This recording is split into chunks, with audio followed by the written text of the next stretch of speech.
Hello，大家好，今天和大家分享一个不用泡打粉，也不用蓬松剂做的油条。我们先来和面团，500克的中筋面粉，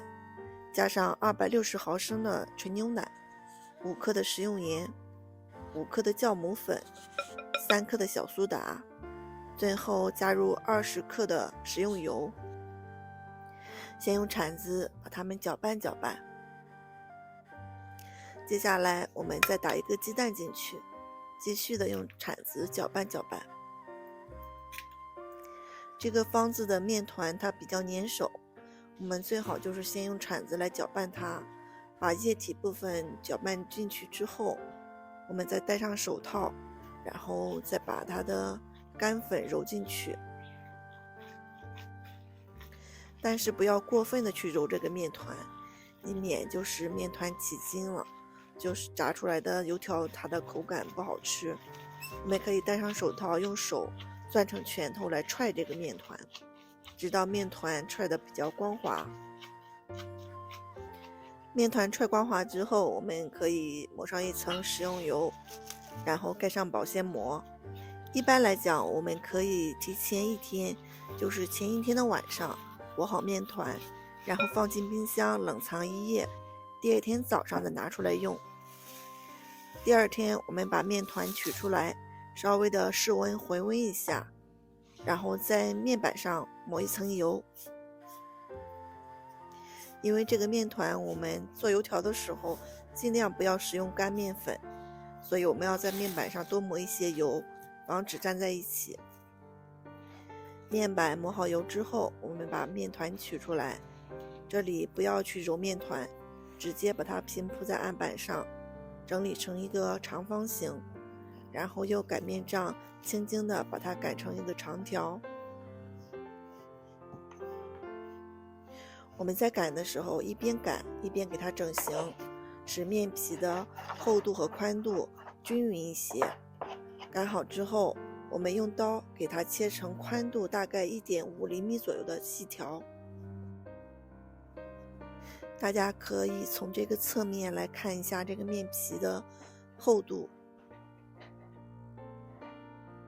因为我们后面炸的时候需要两条面皮叠在一起，所以我们这个面皮的厚度不要过厚。在切的时候，它的宽度尽量要切均匀一些，不要相差太大。接下来我们用一根筷子沾一些清水，隔一张面皮我们给它涂上清水。这里用筷子它比较好操作一些，有的人说可以用刷子，但是我觉得刷子就是它蘸的水比较多，不太好操作，所以大家还是用筷子比较方便一些。接下来我们把相邻的2个面皮给它重叠在一起，因为这个面的面团它比较的软，我们在折叠的时候速度要快一点。如果放的时候没有放好，我们可以给它整理一下，尽量让2个面皮重合在一起，长度宽度大概都差不多。全部叠在一起之后，我们再取一根筷子，然后顺着中间部位按下去，使2个面团紧紧的贴在一起。这样等我们一会儿炸的时候，它2个面皮会紧紧的贴在一起，不容易分开。全部按好之后呢，我们如果锅比较小的话，可以从中间给它对半切开，这样就是一个小的油条。如果你的锅比较大，也可以就是像我们传统的油条一样大小，就不用切开，就根据个人情况吧。对切之后，我们用手把2头给它捏紧，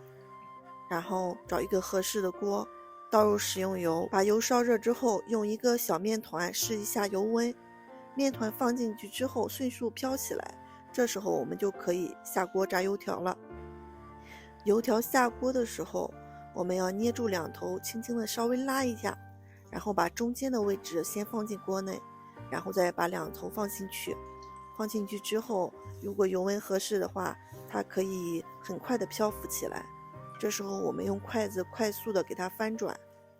用筷子快速的翻转可以使油条受热比较均匀，能够快速的膨胀起来。